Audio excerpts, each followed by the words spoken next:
we have too many lies flying all over the place. Let me just state. Let me just put it clearly. So many people have spread this story about William Ruto not telling the truth or making fake promises. I made a commitment to the people of Kenya that there will be a hustler fund. Today, there is a hustler fund that takes care of 2 million Kenyans. I made a commitment to the people of Kenya that fertilizer is going to come down. It has come down from 7,000 to 2,500. I made a commitment to the people of Kenya that we will have a housing program. Today, 103,000 houses are being built with 160,000 young people, real people, engineers, architects, quantity surveyors, plumbers, technicians working. I made a commitment to the people of Kenya that we are going to sort out matters in the education sector. Today, we have hired the highest number of teachers in Kenyan history in one time, 56,000 teachers. I made a commitment that I am going to sort out the mess that was in our universities.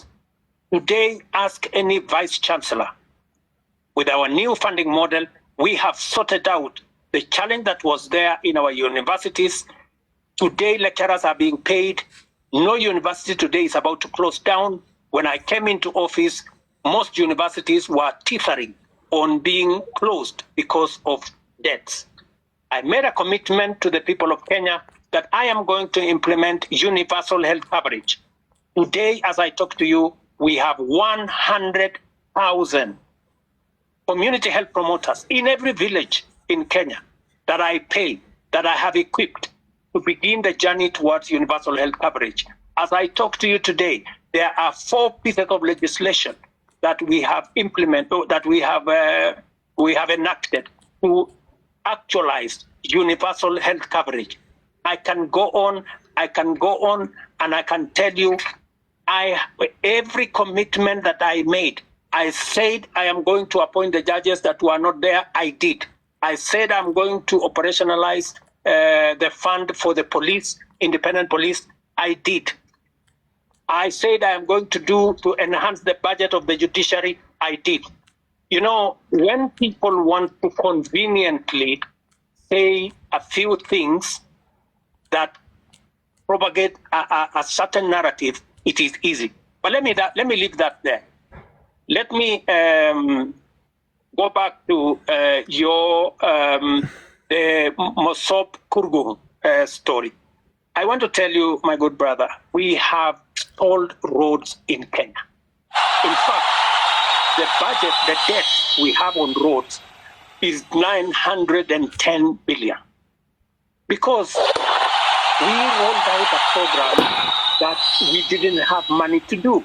It is what is troubling me now. It is why many people are asking me, why are you outside the country? I went to China, for example, and I got 40 billion shillings to do at least 8 roads that were stalled. I have come back from the US, and we have had a consultation, and we are getting money to be able to roll out some of our roads, courtesy of concessional funding from the World Bank. I have had conversations with the president of Germany, and they are giving us money under the same program for us to be able to meet some of our programs. I want to tell my good friend from Mosop that we are focused on these areas. These roads did not stall yesterday. These roads have stalled for a while. We are figuring out how to make sure that we deal with that situation. And my apologies that maybe the minister did not keep his word, and I'm going to remind him. Let me do the following. On fertilizer, I want to agree with you on this subject of fertilizer first. Let me say this. Fertilizer has made a very big difference in Kenya. Because of our program on fertilizer, we have managed to increase our food productivity. For example, on maize alone, from 44 million bags to 67 million bags last year. This year, we are going to pay the highest bonus ever in Kenyan history for our tea. In fact, our tea production, because of the support we gave KTDA, has increased from last year. It was 180 billion shillings that we collected from our tea. This year, it's going up to 210 billion. On coffee, the average payment of coffee last year was in the region of 70-80. As I talk to you now, because we supported our tea farmers, the average payment for our coffee is in the region of between 100, 120, in some very good cases, 129 shillings per kilo. The whole array of what we have done with fertilizer is phenomenal. And therefore, I understand when somebody like my friend from Morsop gets annoyed when there are people who want to sabotage a program that is making a very big difference in Kenya. And that is the reason why I didn't delay 1 minute when this issue of fake fertilizer came into the public. All the officials that were involved in it at the National Cereals and Produce Board were charged. When the minister is finally, when there is evidence gathered enough for the minister to be held to account, I want to promise you that I will fire him, and any other minister for that matter, if there is sufficient evidence to hold anybody accountable. Arrogance. I agree with you that not everybody understands communication. Let me tell you, my good friend from Mossop, the day you become a public speaker, you will know how easy it is to make a mistake in the public. Sometimes you say things that you did not mean, but it comes out very badly. So whether it is the member of parliament for Molo, the member for parliament for Molo is a young man. I can tell you that young man is doing his very best. In fact, when I made him the chair of finance committee, many people told me he was too young. I shouldn't have made him. But I wanted to test also young people. And I wanted to mentor young people. And I want to say, he has made mistakes. But I want to tell you that young man is bright. He has a bright future. He made mistakes. I will apologize for him. Maybe he said what he shouldn't have said. But they are among the young people I am mentoring so that they can become leaders tomorrow. Same case with my friend Kimani Ichung'wah. In fact, after he made that statement in, I think it was maybe in Baringo or somewhere, I called him. I told him, look, this is not how to engage the public. If you follow the next day, he had managed to correct his statement. And he had done, an about turn of some sort. Because let me tell you, my good friend from Mossop, I have also one duty as a leader in Kenya. I have a duty to mentor other leaders. They will make mistakes. They will demonstrate, maybe some arrogance, maybe either inadvertently or in whatever manner. But partly, it's because of inexperience, partly because of not a fair understanding of things. But I sometimes will want to take responsibility because these are members of my team, and I will correct them. Let me also say about what you said about the Finland story in Eldoret. It is really unfortunate that people sold property, land, livestock for their children to go to Finland. I wish I could go to court and tell the court to jail these people. Unfortunately, there's something called rule of law. There's something called due process. If these people had not been arrested, if nothing had not been done about it, then I would think that there would be a matter. But these are people who have been arrested. They are, as I talk to you, presently in court. They are being taken through due process. And I am very confident that if they are guilty, the law is going to deal with them. Let me go to Saruni, Apili. You said about the 1.5. It is true. There was a proposal of 3%. The public told us that we do not want a levy. If you want, collect a tax, reduce it to 1.5.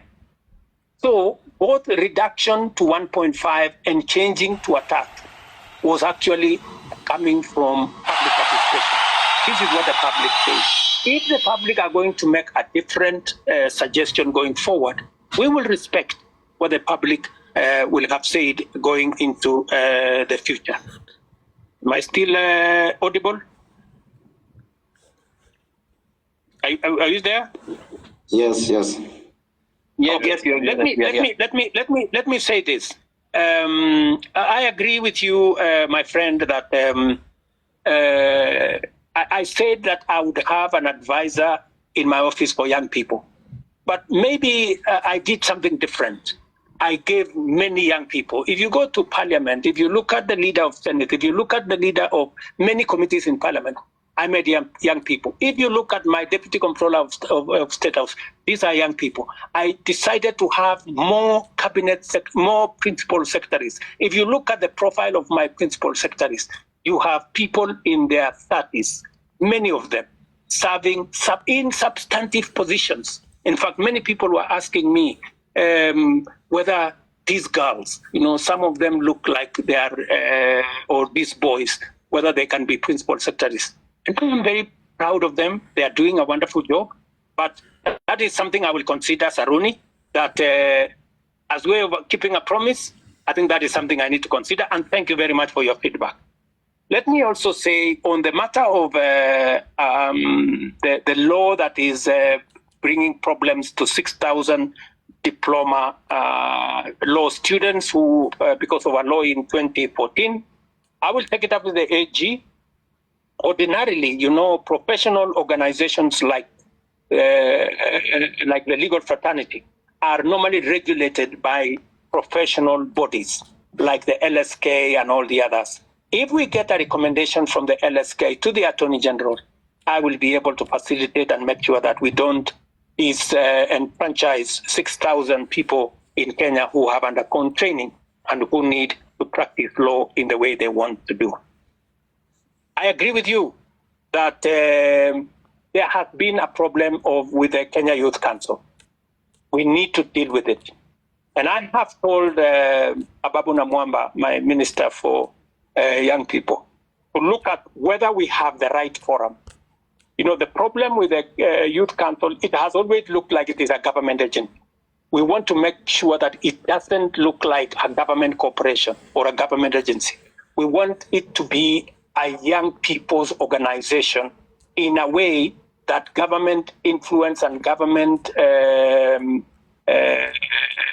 intervention is limited so that the young people can speak for themselves. I would welcome ideas, Saruni, from university leadership on how we can make the Youth Council better, more democratic, and more representative of the young people.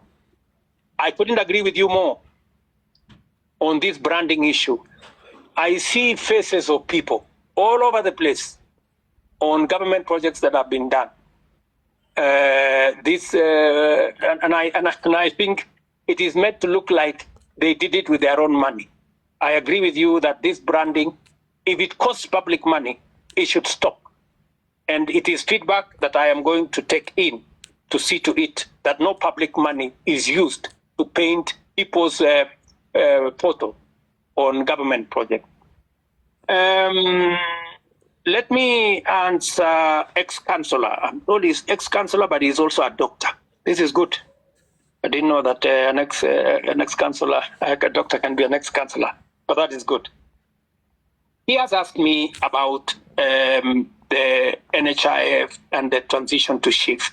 Let me tell my brother, I didn't get his name, that the reason why we are shifting from NHIF to SHIF is because NHIF is limited. NHIF only captures a small section of our society. It is my intention, as I made a commitment to the public, that every Kenyan must have two things: must have access to healthcare and must have access to health insurance. we must make sure that those people, even those who cannot afford NHIF, because there are many people who cannot afford the 500 we are paying at the moment. And that is why we have brought in a means testing system so that the people who cannot afford the 500, we have now reduced it to 300 under the new program. And even those who cannot afford the 300, the government of Kenya is going to pay for them, so that no Kenyan will go to hospital, whether they are suffering from hypertension or cancer or diabetes or whatever. Either they get treatment because level 1, 2, and 3 are free, or they can go to a referral hospital and there is an insurance system. SHIF, that's the social insurance that is going to make sure that their bills are paid. So, and let me tell you, one very important addition to this program is the digital health platform. The biggest problem we have had in NHIF is the digitization process. We lose a lot of money because of collusion between hospitals and staff at NHIF. In fact, you saw in the public media that there are hospitals that have more accountants than medical officers because they are gaming the system. We have now standardized all tariffs. There is no way you can be treated by malaria in one hospital and you pay 1,000, and treated for malaria in another hospital and pay 100. We have standardized, whether it is public, whether it is private hospital, we have now standardized treatment. That is what happens world over in countries that understand how to manage matters health. So this is a comprehensive program. It is one program that will change the face of Kenya. Kenyans will no longer have to sell their land, sell their property to go and pay for hospital bills. We will, all of us, stop these harambes and the public collections that we are collecting to go and deal with people. So, my good friend, this is the plan. We have gone through it with Parliament. We have enacted 4 pieces of legislation. It was my plan to launch it on the 1st of this month. Unfortunately, because of the challenges we've gone through with the finance bill, we have shifted it to begin 1st of October, but the process of registration has already started. I think we are on day 4, and already over 100,000 Kenyans have been registered. So, and I want to encourage all Kenyans to register so that we can be able to plan for our health together as the people of Kenya. And we can even plan for our health commodities, and we can be able to secure everybody from matters illness. Thank you very much. Not finish my questions.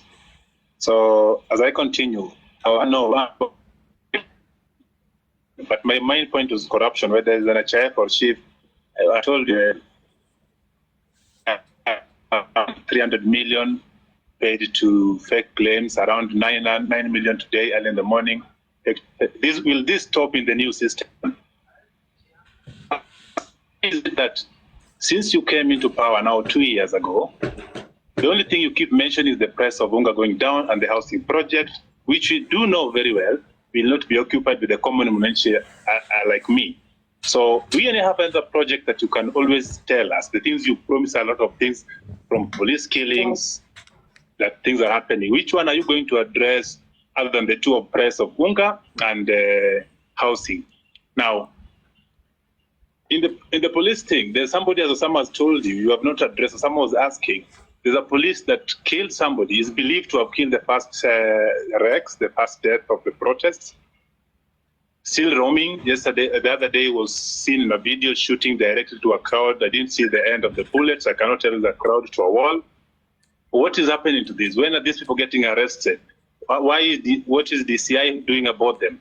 Why is it that the nobodies are getting arrested, arraigned in court in very few days, but then the big boys are just sitting somewhere eating our taxes? What are you doing about them? What is your direction to address this issue? Thank you. So, and also, if you notice something in the pattern, There are the last Mandamano, the recent one that was full of goons. How come the first four, there were no this violence?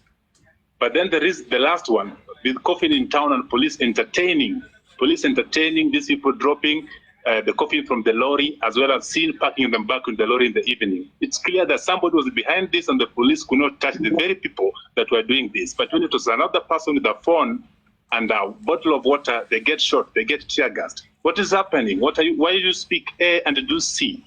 What instruction are you giving to the police? Yesterday I saw that you are praising the police for having done a good job professionally. Well, people died. What are we praising here? What are we looking at? So can we just match the word with the action? We've been talking too much. We see you on TV every day. Now we're on space. When are we getting to see action? Let me give space for other people. Thank you.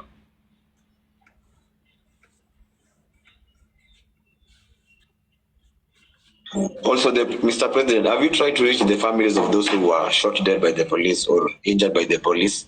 Even a single one? Have you tried to reach even their mothers? Thank you very much. Let me just speak to two of the things that you have. Yes, I have tried to reach out to Kennedy Onyango's mother, Jessica Onyango, and in fact, I am scheduled to engage with them. I have already sent a message, and they were not available, but they know that I have been looking for them, and I will be speaking to them shortly. On the matter of this rogue police officer that you say is roaming, that is something that I would want to get exact details of who this is, and I can tell you that we will apprehend him and deal with him in accordance with the law. But let me answer also what my friend... We'll send you video and pictures. Pardon? Pardon? If you're having a difficult locating the police, we have videos and pictures of them. Okay. So that should be easy. Please forward the picture and photos to me, to Hussein, my spokesman here, and also I would appreciate if you can send it to also my inbox if you can, or if you can send it to the Independent Police Oversight Authority. We will deal with it. But let me also respond to you about matters corruption. I want to promise you that part of the pushback we had on implementing our universal health coverage is because of corruption. Very many corrupt people who are gaming NHIF were against what we were doing. That is why they went to every court available, trying to sabotage this program, because they know that they will be out of business once we roll out this program, because there will be no room for them to hide. It is also the reason why, my good friend, I am digitizing government services, because I want to reduce the interaction between Kenyans and officers who sometimes ask for bribes left, right, and center. I want Kenyans to access public service from the comfort of their offices or their phones or their homes. But let me speak to the subject of corruption in that matter. Number one, we will operate a digital system through and through, whether it is with KEMSA, we are digitizing KEMSA, we are digitizing commodity distribution, we are digitizing matters to do with the all health hospitals. In fact, the program that is going on now, we have grouped hospitals into PCNs, where we are grouping a number of hospitals into one PCN in every sub-county, so that we can identify where these hospitals are, and we are working with the counties. I know you have said that the only thing I talk about is UNGA and housing. Let me also tell you, the whole housing plan is not just about houses, my brother. It is about real people, real jobs. Jobs in our industries that manufacture cement, jobs in our industries that manufacture steel, jobs in our industries that manufacture clinker, jobs, engineers, architects, accountants, HR managers, and many people who are working in that ecosystem. And beyond that, let me also tell you My manifesto is a 5-year manifesto. What you are what I am doing now is a cut. There will be an exam in 5 years, and I will tell you, when I do the exam in 5 years, you will see the results. Number two, beyond what I am doing on the space of jobs around housing, I am actively doing a big program on digital jobs. I was in Ruiru the other day, launching with CCI a digital hub that is hiring, as I talk to you today, 5,000 Kenyans in Ruiru. I challenge you, you can go to Ruiru tomorrow to CCI, you will find them working. And they are not the only ones. We have 140,000 Kenyans today who are working in different parts of Kenya, in TVETs, in ICT hubs, who are not working before I came to office. Today they are working because I have a very clear plan on digital jobs. When I talked in my manifesto about digital superhighway, it was not a write-up. It was not an essay. It was something that I intended to implement. As I talk to you, we are rolling out fiber optic using our power lines across Kenya. And in this year's budget, I had set money to work with the constituencies, with members of parliament, to make sure that there is an ICT hub in every ward in Kenya, where young people in ordinary places in every ward can have access to the internet, to computers, and to make sure that these young people are trained and they can have access to a digital platform where they can work. As I talk to you, listen to me carefully, 149 to be exact, 1,000 young people who you can contact today are monetizing their talent on the digital platform, working under the program that I have set up. So it is not just housing. It is not digital jobs only. Let me also tell you, today, because of the program that I have rolled out on matters to do with export of our labor, as I talk to you, last year, 120,000 Kenyans went to work abroad in different countries. So I've had a good sister there say, what is the president doing in Germany? What was the president doing in America? I want to explain to her simply, what was the president doing in France?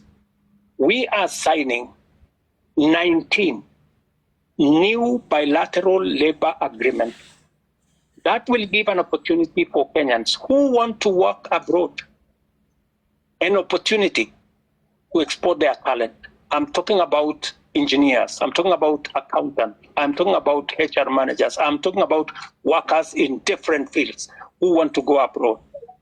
And I have now begun the process of professionalizing over the last 2 years that whole ecosystem of labor and the export of labor out of Kenya. That is why we are seeing an increment, not just in jobs, domestic workers, I don't know, drivers, I don't know what. The reason why we are negotiating new bilateral agreements is that we want to go beyond those workers at that level. We want to export skilled labor, we want to export professionals, and we are creating the ecosystem for that to happen. In fact, if I tell you now, if you go to www.neaims.go.ke, you will see that there are 400,000 jobs on that platform. Different kind of jobs from different countries. We are now trying to make sure that those jobs will not be 400,000, they will be 1 million, and they will be largely, as we conclude these bilateral agreements, bilateral labor agreements, they will include many professional jobs, many skilled jobs, And I want to challenge the young people listening to me on this X forum, that is an opportunity. You can go to eCitizens today and check whether what I am telling you is true or not, whether those jobs exist or they don't. And I want to challenge everybody to go to that space, because that is one of our strategies. In fact, I saw on a Friday when there was a demonstration, one gentleman from my village was interviewed, and he said, the president has failed us because there are not many jobs in Kenya. The problem is that so many people are still going abroad to look for jobs. Little did that guy know from my village that I am the one who facilitated those who have gone abroad. It is part of my strategy to create opportunities. Let me finish by saying, in this year's budget, the whole trajectory was about manufacturing. How do you create local jobs, my friend? The days when we just used to say, we are going to grow the economy and the economy is going to create jobs, that is gone. We have to be deliberate. Housing, I know how many jobs I'm going to create in housing. Digital jobs, I know how many jobs I'm going to create. Export of labor, I know how many jobs I'm going to create.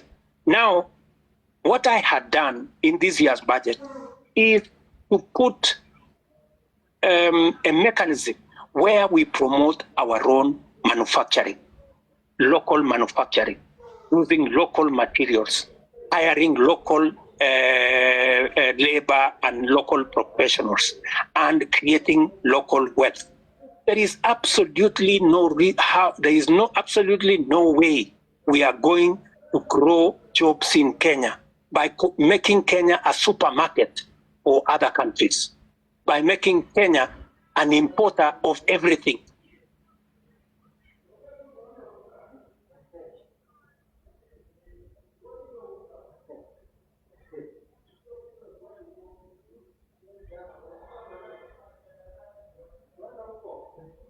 We can't hear you. You're done.